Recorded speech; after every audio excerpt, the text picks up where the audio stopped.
કોઈને પૈસાનું બળ હોય, કોઈને વર્ધીનું હોય, કોઈને માણસનું બળ હોય, પણ સાહેબ આ એમ તો મેલડી વાળા છે અશોકભાઈ, અમારે મારી મેલડી નો પાવર બોલે નહીં અને બોલે પછી લોઠામાં લીટા પાડી દે, એ મારી મેલડી છે. બોલે નહીં સાહેબ, અને જો બોલી ગઈ હોય,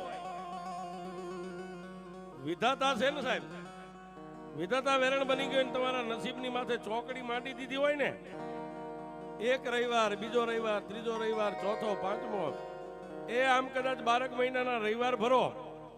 અને પછી મેલડીની કોર્ટમાં તમારો વારો આવે ને, એ મેલડી કલમ હાથમાં લે ને સાહેબ, વિધાતાએ ચોકડી મારી હોય ને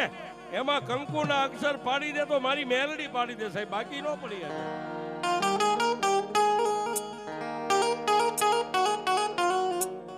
વાતો કરવા બેસીએ સાહેબ,